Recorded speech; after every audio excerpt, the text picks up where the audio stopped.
Welcome to the Product Design Podcast. I'm your host, Seth Coelen, founder of UX Cabin, where we create world-class web and mobile apps. I'm excited to bring you a behind-the-scenes look into the lives of some of the most interesting and talented people in product design.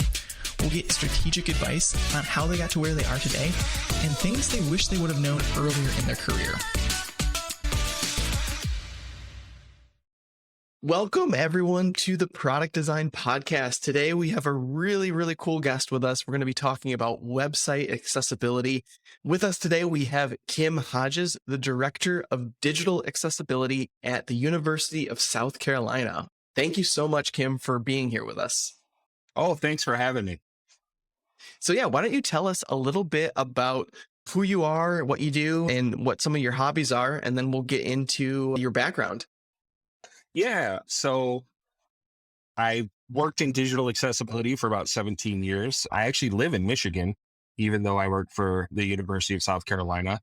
In terms of about me, that's a complicated question because I'm a complicated person. But no, I'm a pretty regular guy for the most part. I'm all tattooed, even though that's not shown readily. As you can tell, I have my hair dyed. I like those outward expressions and that kind of stuff. In terms of hobbies, I have a lot. I paint, draw, play guitar, mandolin, and banjo. I'm trying to learn piano right now. I also am a big gamer, and that eats up way more time than it should. And thankfully, I have a very understanding partner who also likes to game. So that makes life a little bit easier. So yeah, I'm just Cool. a pretty average guy. Yeah, no, that's great. So, you obviously have a really interesting origin story as to how you got into website accessibility. Would you be willing to kind of share that with us? Absolutely. It's definitely not common. I've heard that a lot over the years. I've also kind of looked at it as, like you said, an origin story. I'm a big superhero nerd, so that kind of stuff always appeals to me. But just to give a little bit of background, when I was 25 years old, I was working for a large retail company at the time. I was actually driving all over for that specific job. And I woke up one day with some vision issues, is the best way to describe it. I've always worn glasses, but it's never been very severe. And that day, even with my glasses on, everything was very out of focus and fuzzy. And I was concerned. Looking at any kind of detail didn't seem to come into clear focus. And I've also had allergies my whole life. So I just assumed it was allergies. So I went and took a shower, hot shower, thinking, it'd kind of clear everything out and my vision would come back to normal, but that didn't happen. I was scheduled that day to drive, I think about 45 minutes to the first location that I was driving to, and I just didn't feel comfortable driving. So that day I went and saw an optometrist who notified me that me driving in was illegal because even with my glasses on, I was registering as legally blind at that point.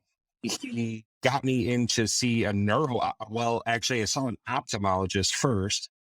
The ophthalmologist ran a bunch of tests. He was able to get me in the same day, ran a bunch of tests, basically concluding that I was legally blind. They just weren't sure why.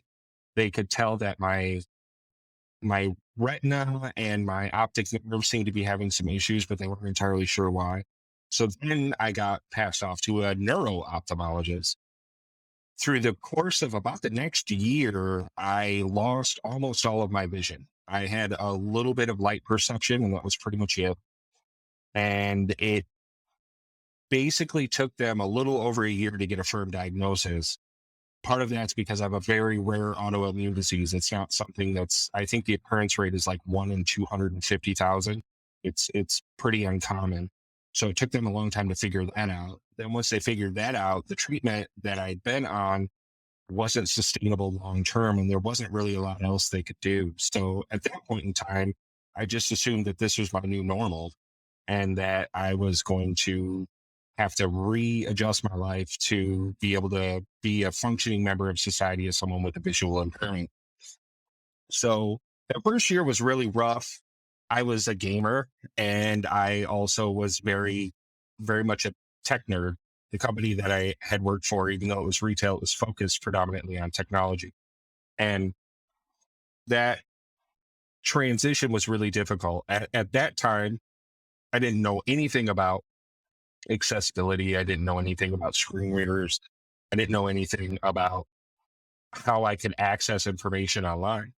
And through my own efforts, having dabbled with software development and kind of being self taught, I basically kind of ramshackle slapped together my own little text to speech engine and started functioning that way. Wow. Then I got lucky enough. Yeah. Then I got lucky enough. I even created an add on that worked with World of Warcraft. So it would read text to me through World of Warcraft. Like, that's how much of a nerd I was about it. Where there's a will, there's a way. Right, right. I couldn't actively play the game, obviously, but I was able to keep in touch with some friends that I had through the game. So that was pretty awesome. And thankfully, through the insurance that I had, I was able to get put in touch with some of the state services that they had here in Michigan. At the time, it was called the Michigan Commission for the Blind. Now it's called the Bureau of Services for Blind Persons. I was able to go live in a residential center for, I believe I was there for 5 months. I was able to learn how to use a cane, how to read Braille, how to navigate. And that's where I got a lot of exposure to the technology that supports people with varying types of disabilities. And my interest was very peaked. I started using the screen reader actively. I started with JAWS, which is the one of the Windows based. Then I switched over to NVDA, which is also Windows based. And then eventually I started using VoiceOver predominantly. A lot of that had to do with the ease of access with it coming already built into a Mac. So that made it very convenient. Through that process, I was also in college, and I started to notice how many barriers and issues there were between the technology that I was using and the technology that they were presenting. And during that period of time, I decided that I was going to dig into this and see if I could help them fix it. And so at that time, I got in touch with the IT department at the university I was attending and started working with them on. At first, they were more accommodations, things like click-through macros and things like that for some of the platforms that they were using. Blackboard was one at the time. Again, I have to make everyone aware this was quite a while ago. This wasn't, 4 or 5 years ago. This was quite a while ago. Sure. And Blackboard wasn't at the place it's at now, and a lot of the other technology wasn't, or platforms were. And even the screen readers themselves still didn't work as well with things like ARIA and some of the other tagging that was going on at the time. And so that was quite the endeavor. But through that, I really developed not only a personal passion, but a professional passion for it. And I started working for universities more and more.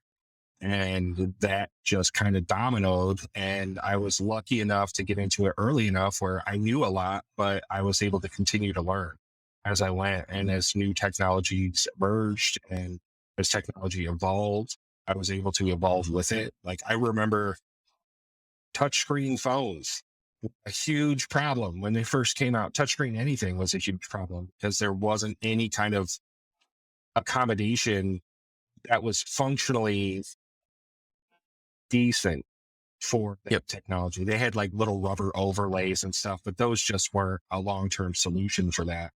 And, but now we have all sorts of options when it comes to touchscreen technology and accessibility. So it's been really cool too, to be a part of that evolution, see those things change.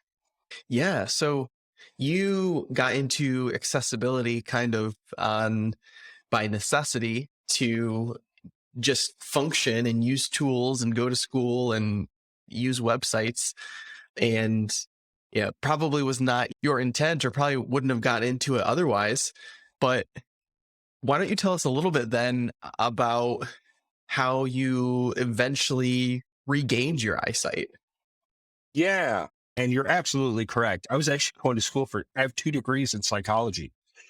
Wow. And yeah, so my college and grad school journey really didn't have anything to do with that. So no, I got lucky. Man, it's been trying to do the math in my head. So I'm 41. So it's been 7 years now, roughly 6.5, 7, that I've had my sight back. And I was actually I was actually living in Scotland at the time. I was there for grad school with my ex-wife, who was in grad school there as well. We were in Edinburgh in Scotland. And for the course of a couple of weeks, I noticed the only way I can really think to explain it is kind of psychedelic colors. Up until that point, I did have some light perception, but that was it. Color really wasn't part of it. So, the colors of lights and things like that didn't really play into what I was able to see. And so being able to see, even muted colors was quite a shift, but none of them had any kind of form to them. It was all very abstract.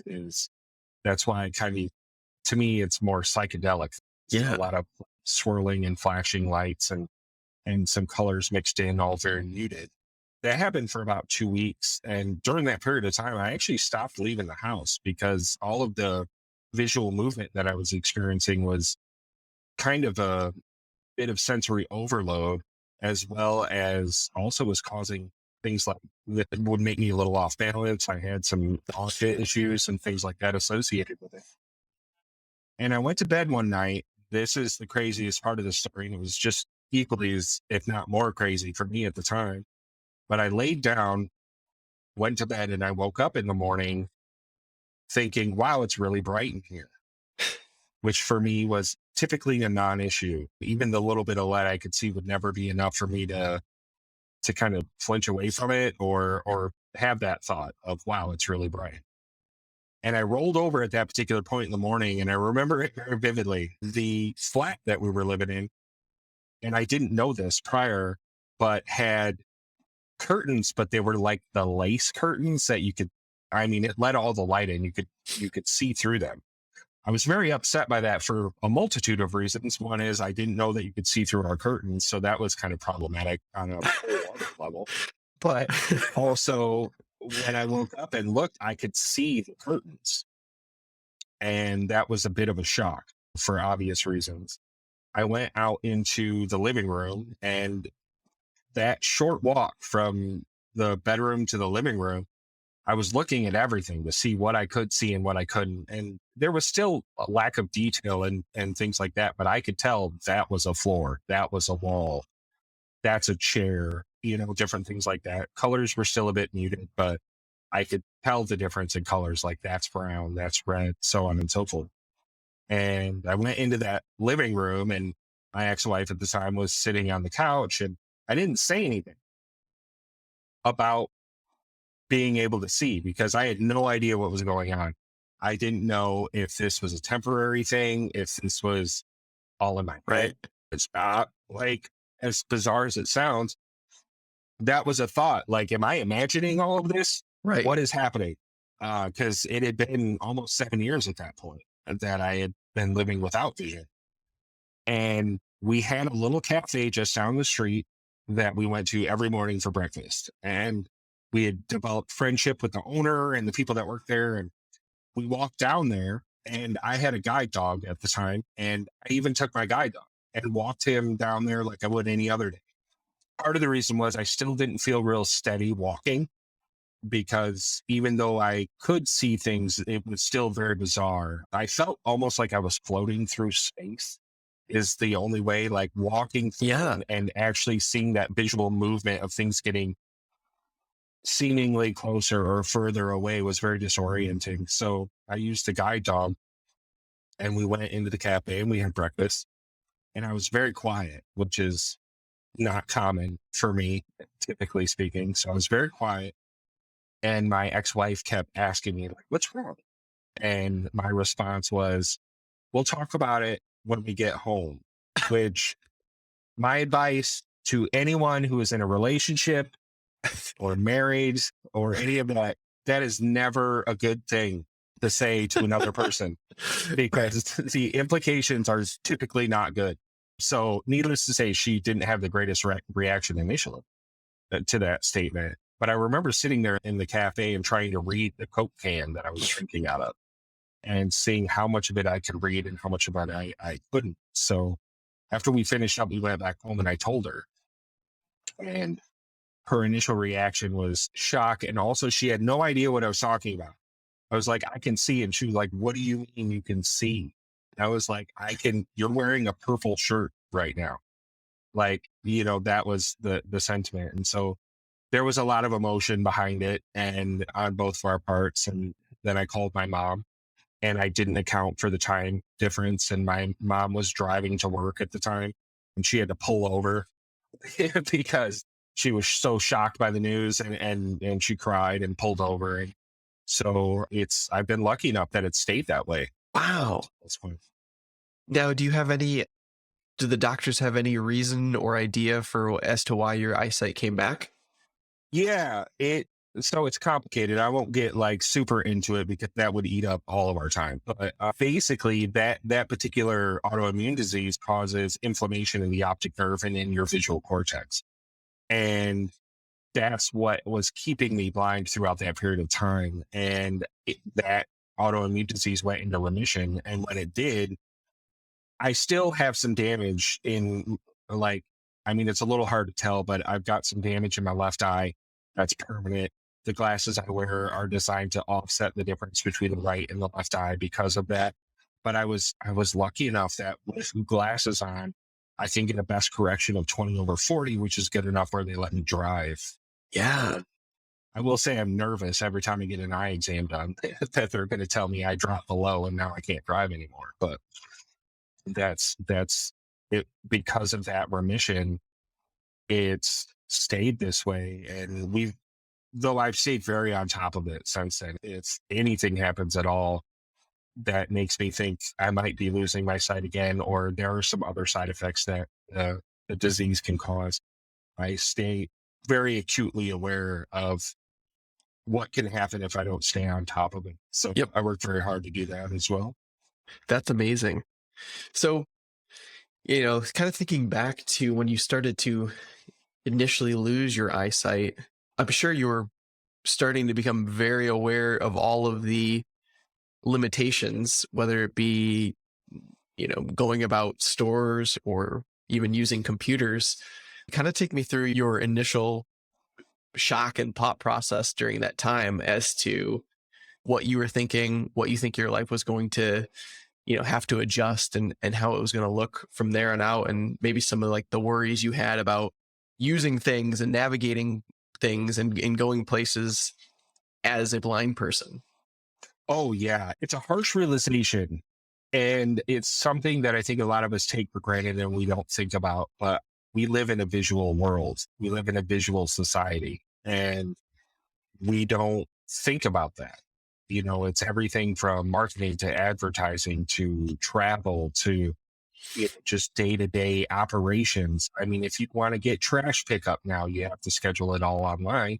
And all of that stuff is accommodated through visual media or visual means or visual presentations. So when you lose that primary sense of vision, you very quickly realize how much the world is not adapted to someone who doesn't have it and how much that isn't taken into account when people are doing anything. I mean, the teller machines. And I hear jokes, well, the drive-through ones have Braille on them. Let me tell you, even the Braille that's on them is not enough. Like, it doesn't give you a lot of direction. But now they have headphone jacks, but who carries around a pair of headphones with 3.5mm jack on them anymore? Right. So it's all of that stuff. And then there's also the way society interacts with people with different types of disabilities. Like, I use this example a lot. I love my family, but they were not the greatest about this at times. Like, would have a doctor's appointment. I hadn't been taught to use a cane or any type of mobility device yet because they were still trying to figure out if this was going to be permanent or not. And so generally speaking, if I walked anywhere, I had to have someone with me that I could hold onto their arm and walk with them. And it's called Human Guide. And it is what it is. And they would leave me standing by the car, they'd get out of the car and they'd walk to the door and I'd just be standing there. And I wouldn't know that they had left me there until I heard them, a distance away opening a door or making a comment or something like that. So it was those kinds of things that, really stuck with me and still do to this day. And then it was also a lot of the misperceptions they have about the abilities of people with disabilities. And I got lucky that I was able to get training and I was able to learn a lot of things that helped me adapt that a lot of people don't know exists or don't have access to depending on where they live. And it's unfortunate because I had a cab driver ask me once if I had someone that cooked for me. But I kind of get that question. How often do we think about, can a blind person cook or can someone with a visual impairment cook? Or even how does someone in a wheelchair cook? They sit so far below the stovetop. What accommodations are there for that?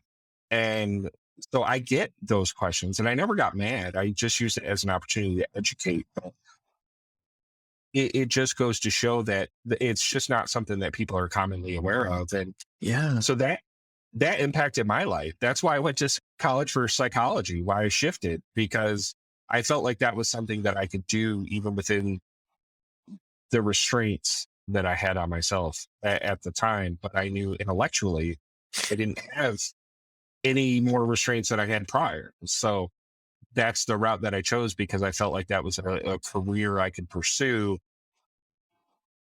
where I wouldn't have as many limitations. Sure. So, kind of fast forwarding today, and there's, I think, a lot more awareness around accessibility.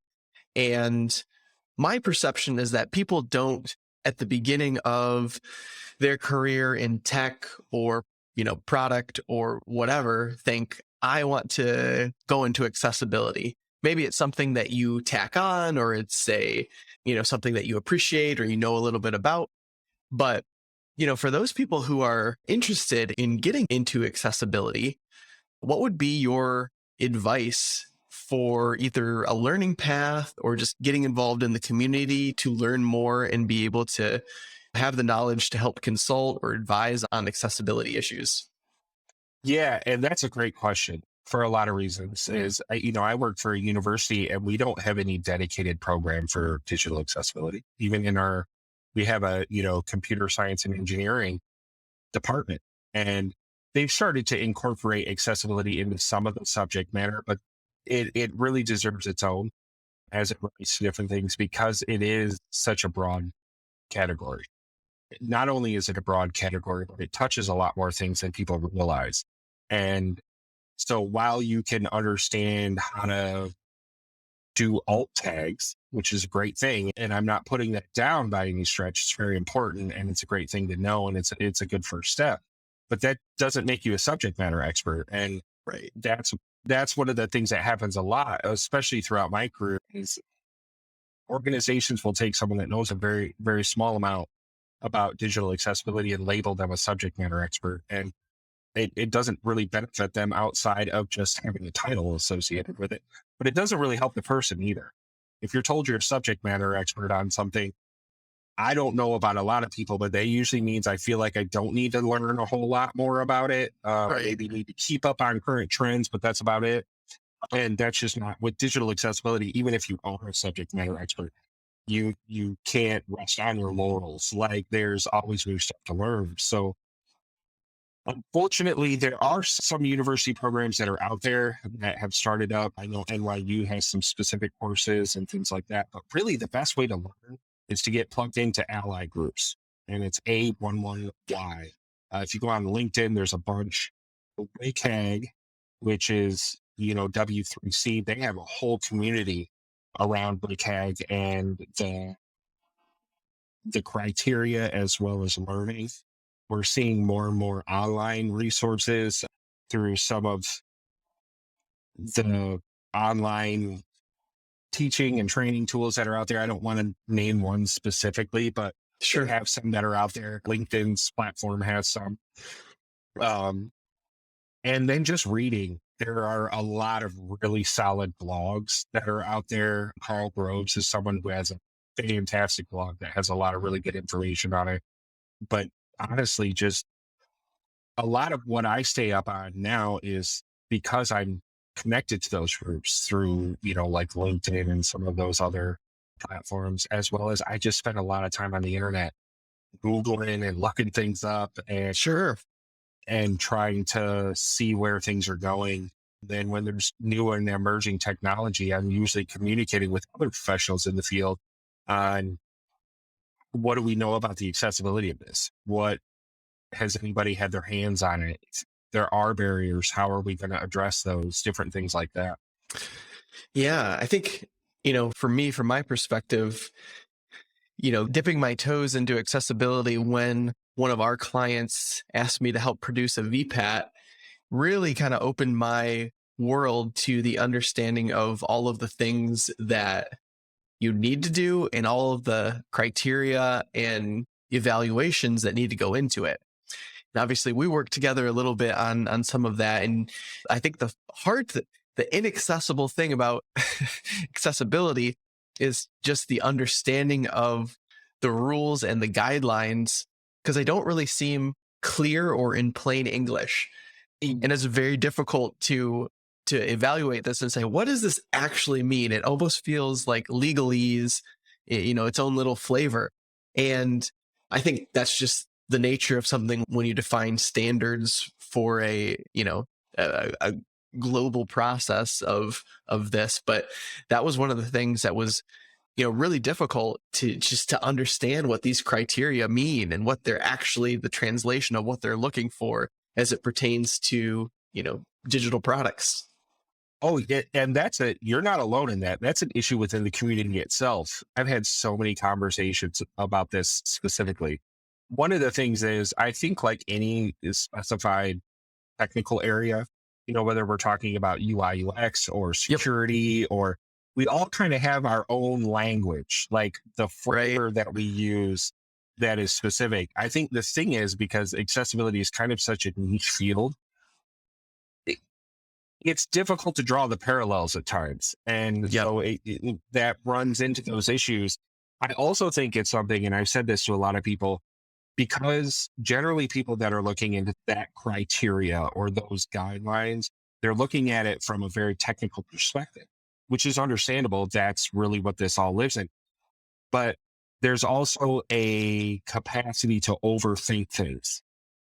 And that's what I find a lot is people read too much into certain language, or they overthink a particular process, or like you and I have even had conversations where I've clarified things. And that's literally all it took was just me making a clarification. And you were on there, like your instinct was correct. I was just making a clarification. And I think that's, if I could say anything bad about the field of accessibility, I think that is one of the bad things is it's been made to seem like this daunting thing, this separate and daunting. I used to call it the unattainable monolith because that's how everybody viewed it. The thing is, it's really not. And not to, talk myself out of my own area of specialization, but it's not as hard as people think. And it's not as daunting or invasive as people think. Honestly, if you follow universal design principles, that's going to get you like 80% of the way there from an accessibility standpoint. After that, a lot of it's just cleaning up in terms of tagging. And I've had the link versus button conversation like 100,000 times. People using CSS improperly. And even at that, there are some guidelines associated with, I'll use CSS as an example. There are issues with CSS in terms of criteria. So there are certain things that are expected when you're using style sheets and that you should be using, whether we're talking about absolute or fixed positioning and things like that. The thing is, a lot of that stuff's out of date. So it used to be that if you turned off a style sheet, you were using a screen reader and that you used relative positioning, things would move. And so the screen reader then wasn't actually interacting with things in a logical order anymore. and it would mess with your tab order. And it was tragic and awful. The thing is, screen readers account for that now. So Wow. if you turn off a style sheet, which I don't know a lot of users that do, but there are some that still do. But if you turn off a style sheet, the screen reader will account for that, as well as the browsers will now too. Yep. So while you could spend all your time going through and changing the positioning in a style sheet, it's not really relevant because it's still functionally accessible as long as it's tagged properly. So, it's just kind of those things too, where the water can get a little murky unless you do this every day. And Yeah. Something I was thinking about, and someone might have already done this. I can't find it yet, but like, I feel like for every, different criteria in, WCAG or 508 compliance, someone needs to write like explain like I'm 5 guide that says like, this is what they're saying, this is the translation, and here's a few examples of what this typically looks like. And yeah, I don't know, maybe something like that. they've tried. I mean, even on W3C's WCAG site, they have. What I would love to see is a dummy's guide to accessibility, right? Yeah. I was watching all the Chucky movies this weekend, and they kept referencing the dummy's guide to voodoo. And I'm like, we should have that for accessibility. Like, what's the plain English, very, very basic explanation of these things? And there have been attempts. There are some organizations out there like WebAIM that has some things like that. WCAG, direct website through W3C does as well. But it's still a lot more technical than it needs to be. And even in that, and I understand why it is, because I've even struggled with this myself as a professional in the field. There's not necessarily one way to fix something. There could be 5 or 6 that would all make it so that you meet a specific requirement. And it's one of the reasons why we're seeing more and more of these consulting firms popping up for accessibility, is because there is some nuance involved. Yep. And like when I work with someone, if they're doing a development project, I want to know how they develop. What's your development process? How do you develop? How do you like to develop? What's your coding strategies? Different things like that, because that will inform my suggestion on how to fix certain things. Sure. If you're someone who doesn't use ARIA anywhere for anything, I'm not going to all of a sudden start telling you to use ARIA to fix things, because that wouldn't make sense. Whereas tagging would probably be a better route, because if you're using straight HTML and you're not using Java or JavaScript or ARIA or anything like that, me giving you suggestions that are using ARIA or using JavaScript or using these different methods that don't tie into the way you work, it's not really helpful. Plus, it also doesn't teach you anything. That's one of my big things, is whenever I'm walking someone through remediation on an accessibility issue, I want them to learn how to do this. I don't want to just provide them with an answer. I want them to understand why we're doing it this way. Yep. What the answer is, why we're doing it this way, how this translates to other things, and then how, if you integrate this into design principles from the get-go, how it's going to make your life better in the long run. Yeah.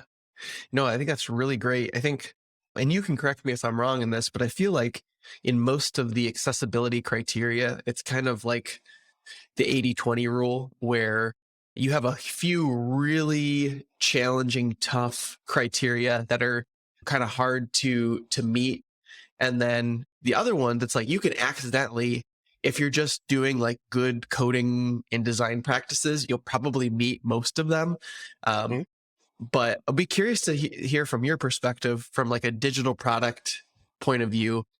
Are there like a few different things that are like everyone always misses and everyone always does wrong, or everything, just this one thing always needs to be remediated across the board? I wouldn't say there's one thing, but there are things I run into a lot more than others. And the reason I've mentioned tagging a bunch is because that's one of the things I run into the most. And what do you mean by tagging? So it can apply to a bunch of different things. So I'll give you an example of, so we're talking about digital product, right? So that can also encompass a lot of different things. So, but say we're talking about PDFs, right? And we're talking about design of PDFs. The biggest problem I have with PDFs is people don't tag them properly. So that means your headings aren't tagged right. Your text body isn't tagged right. Your paragraphs aren't tagged right. And then people will use auto tagging, and that makes it so much worse. When we're talking about a website, we run into the same thing. It is your tab index correct? Is your tab, and that's what I run into a lot is people tweak their tab indexes and then it causes problems for a screen reader. Whereas a lot of times if you just leave your tab index alone, then it works fine. Yeah. There are obvious exceptions to this, but that's the general case, right? Like if you don't mess with your tab order at all or your tab index at all, then a screen reader probably will work through it fine. When you start tweaking it, however, that's when issues arise. So that's just one example of what I mean by tagging. Another is like links, buttons, any navigational element. I will tell you one that it's an ARIA example that I run into a lot, way more than I should, is people will use the tag ARIA labeled by. Now, without getting into a massive technical discussion on what that means, the basis of that is if you use ARIA label as the tag, whenever you put in on after ARIA label, that is your tag. That's what a screen reader will read out as your label for that. But if you do ARIA label by, you actually have to have an element attached to that is trying to use the label of. And so what I run into a lot is people will put ARIA labeled by, but they won't attach an element to it. So then when I go through it with the screen reader, that screen reader is looking for that element that it should be pulling the label from, and there's no, it's not attaching. So then my screen reader doesn't know what to do and it doesn't read anything out, or depending, it can cause all sorts of weird things to happen. Sure. Those are things I run into a lot. It's either the person doing the coding doesn't understand the difference or doesn't understand ARIA enough to know the difference between the two. And sometimes it's just typos.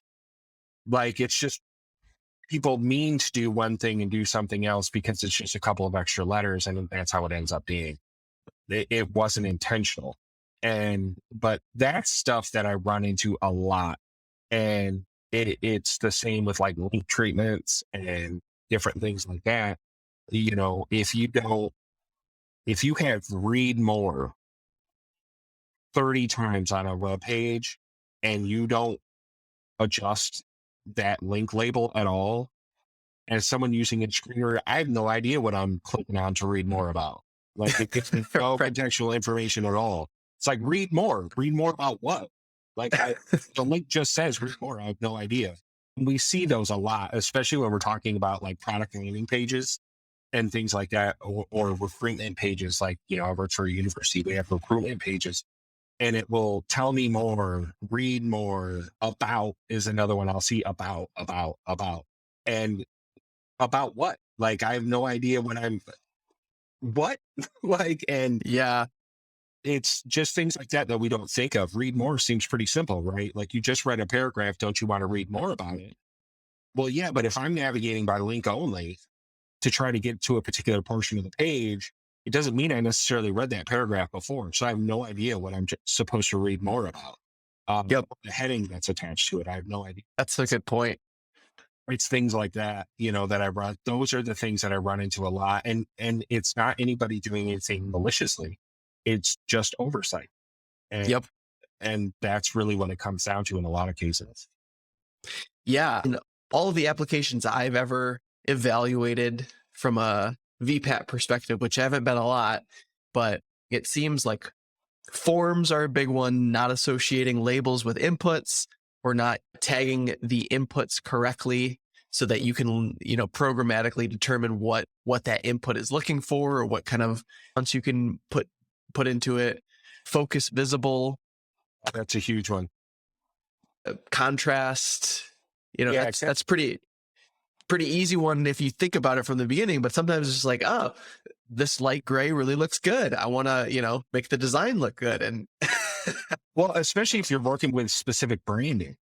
Like that, I Yep. run into that a lot is people have, they're doing something for a client and that client has a specific branding scheme with colors associated with it and they can't deviate from that.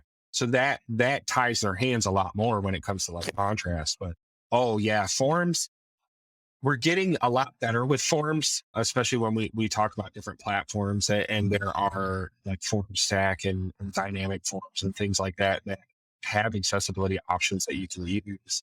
But yeah, one of my biggest ones with forms is error notification. Yeah, That one is a big problem. And even when people kind of do it right, it's still not great.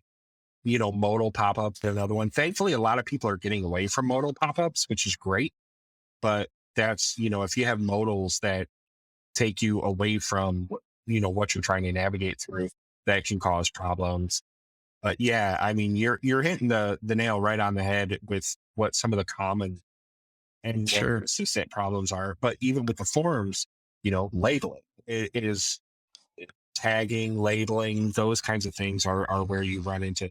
Now I have a tendency to say tag and it means actual tags and labels and everything. That's kind of my own little shorthand for Yep. tagging and labeling and that kind of stuff.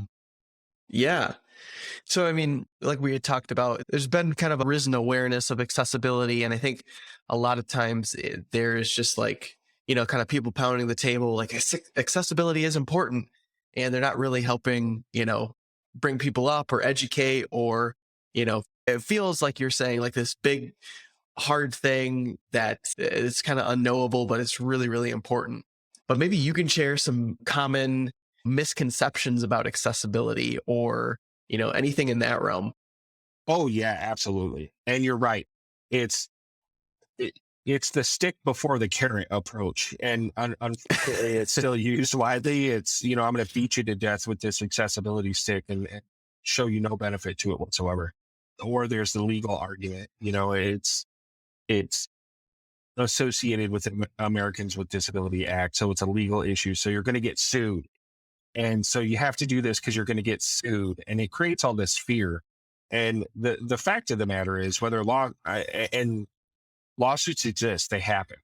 The thing is, what most people don't understand is most of them don't go anywhere because if the person is willing to actually address these things, which 9 times out of 10 they are because they didn't even know this was a problem.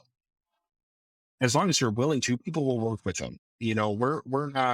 I'm not trying to shake anyone down when it comes to accessibility. And there are a lot of misconceptions, and the misconceptions go in a lot of different directions. Like when we say digital accessibility, a lot of people only think that means websites, and that's not correct.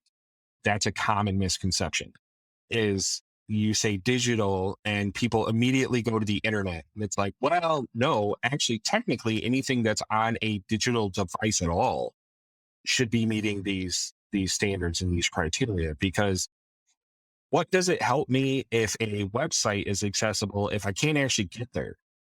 Like, Right. then, it's kind of a moot point at that point. So that's one of the common misconceptions. But some of the other ones are that digital accessibility is going to double your workload. That is a very common misconception. It's not true. More times than not, actually, if you follow digital accessibility in the long run, it creates less work for you, is something I try to point out to people all the time. The big thing is, and I think this is true for any time you have to change the way you've been doing things. Anytime you have to make those kinds of modifications to do things a new way, initially it's going to seem like a lot more work and it's going to seem a lot more difficult. That's the case for anything. I mean, even if you work for a company and they change their HR standards, that means for the first year that those new HR standards are in place, it's going to seem like you have to do a lot more. You have to check a lot more boxes and you have to do a lot more things. But that's only the first time. Once that gets integrated as part of your life in that career, each year that stuff generally increases the efficiency and you have to do less of it. It's the same with digital accessibility. If you're following universal design principles, You're developing, you're coding, and you're building products in a way that is mindful of all users and experience. It's not only going to be more efficient in the long run because you're going to have to do less remediation style work. Also means when you iterate, carrying those changes across through the iterations will be a lot easier and you won't have to continually change those things. But it also makes everybody's user experience better, not just people with disabilities. I've done work on learning management systems. After we've made accessibility changes, we've gotten overwhelmingly positive response from users who don't have disabilities on how much better these different features are, how much easier it is to navigate, how much easier it is to interact with the content, how much easier their or better their retention is of the content because of the changes we've made. And that's another misconception, is that this is only for people with disabilities. It's not. It really improves everybody's experience. I also think another one is, ignoring accessibility issues because you say that this product is not being used by anyone with disabilities, or it's not meant to be. And the fact of the matter is, maybe you don't know of anyone, or maybe it's not now, but there probably to some degree or another is someone who has, a varying degree of visual impairment, or maybe can't use a mouse or something like that you're not aware of, or who will come in the future that will want to use your product. Yeah, that's so true. And it's something I say to a lot of people too, is something else we don't think about when we think about disability is temporary disability. And that's something that a lot of people don't think about. I will say from firsthand experience, let's say I never lost my sight at all. I have been temporarily disabled probably 5 times in my life. And I have another physical disability now that's completely unrelated to the blindness because I've broken one of my limbs. But I think statistically and I don't want to quote this incorrectly, and there's also some people say 1 out of 3 people will be disabled at some point in their life. Others say 2 out of 3 people will at least experience a temporary disability at some point in their life. But that's something I think about a lot, is say you have surgery and you lose the functionality of your left arm for 6 weeks. Well, if the platform that you're using doesn't allow for any kind of accommodation around navigation, then that means you might not be able to work in your particular area for 6 weeks. Or, driving, you break your right leg and then all of a sudden you can't use the pedals in the car. That's a temporary disability. And there are things like that people don't think about. So yeah, your particular product might not be designed with people with disabilities in mind, but if it's designed with people in mind, we have to account for all of the phases that people go through, in their lives. And there are all sorts of scenarios that I could probably spend a week talking about, all of the different scenarios that human beings go through that impact their ability to function on that level that you might be intending. And for me, that's just bad product design. Yep. It means you're not taking full user bases into consideration. Absolutely. So another thing I wanted to ask you about is, we obviously have listeners who are solely on the design side of things. We have listeners who are on the development side of things. I don't know if you have these things in mind or consideration, but are there accessibility issues that are kind of unique to the design process and others that are unique to the development process that one criteria would pay more attention to over the other? Oh yeah, absolutely. We could have a whole nother podcast episode just about that. Yeah, there's a lot. Just to give you one relatively short example, cognitive disabilities was something that didn't really receive a lot of attention until relatively recent when we're talking about design and development. Cognitive disabilities cover such a wide swath of, disabilities, whether we're talking about more severe learning disabilities or learning impairments or processing disabilities, different things like that. And design plays a huge part in that. And it's one of the things that people don't think about a lot because they are trying to check off this technical criteria from a development standpoint. Does my markup meet what this is supposed to be? Is my semantic markup correct? And that's what they think about. And yeah, there's a place for that for sure. But design has a massive impact on a lot of that. One of the things I talk to people about that they don't think about is overuse of white space. And it's something that I usually have to demonstrate.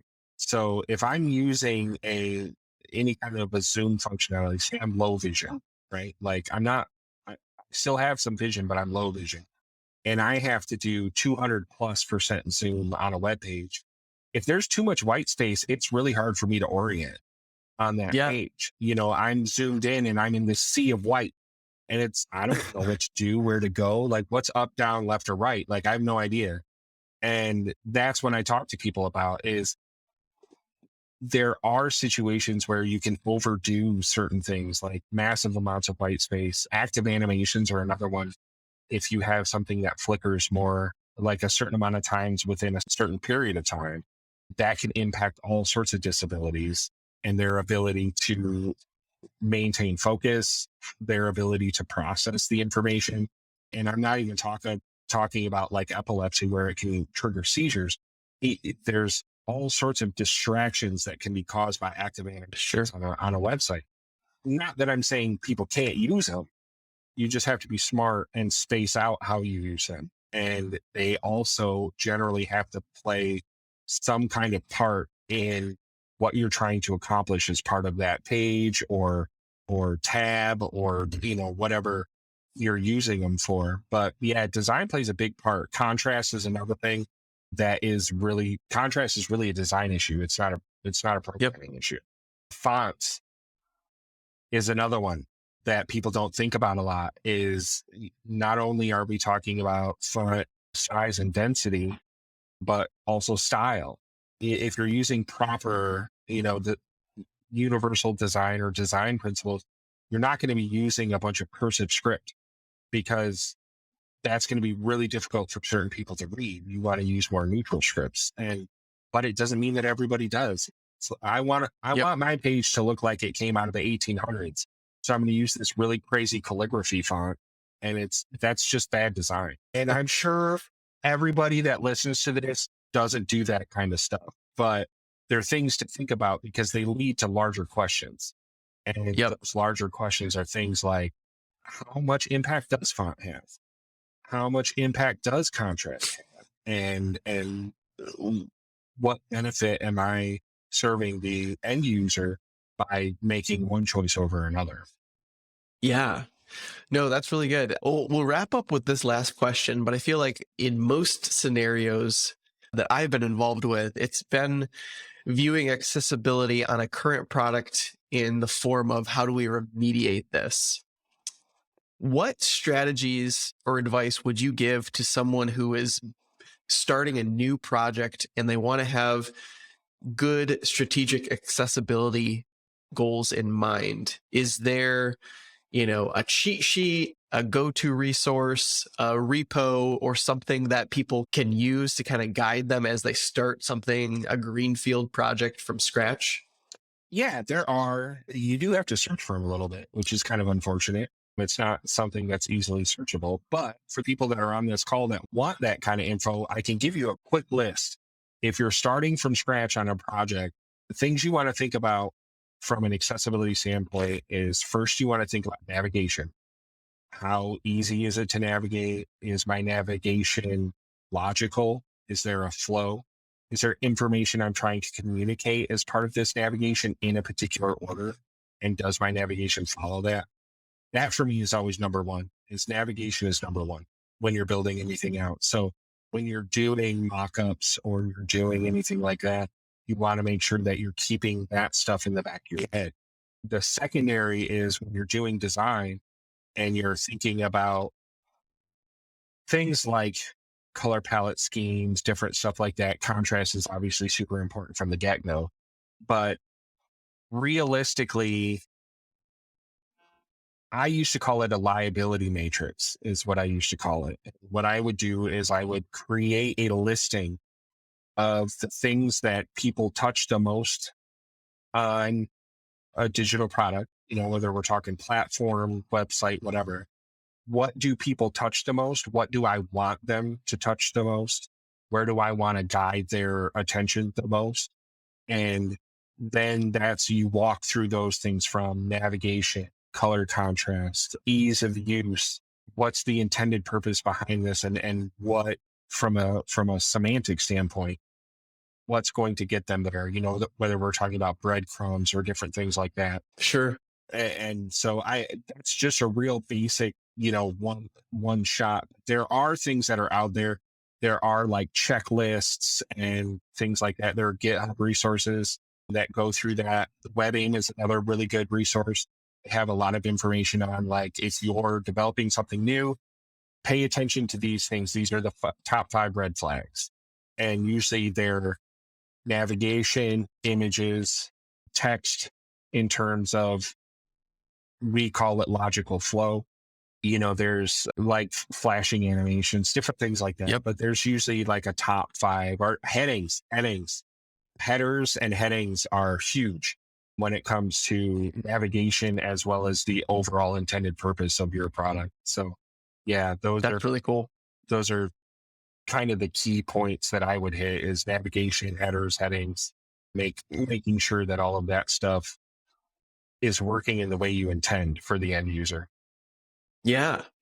Well, Kim, this has been an awesome talk, really insightful, really incredible background. Thank you so much for coming on and sharing some of your knowledge around accessibility. And yeah, I'll let you have the last word. Oh, I just want to thank you so much for having me on. I want to thank anybody that listens to this and enjoys it. Feel free to look me up online, reach out to me through LinkedIn. This is the kind of stuff that I love to talk about. So I'm super grateful that you had me on here today. Alrighty. Well, until next time, we will see you later, Kim. Thanks so much for hanging out with us today on the Product Design Podcast. If you enjoyed our conversation, be sure and go follow our guests. Let them know they did a great job and you learned a lot. More to come in the following weeks as we bring on new guests. Please hit that subscribe button so that you will get these podcasts and learn a ton about the product design community. Excited to see you next time. Thanks.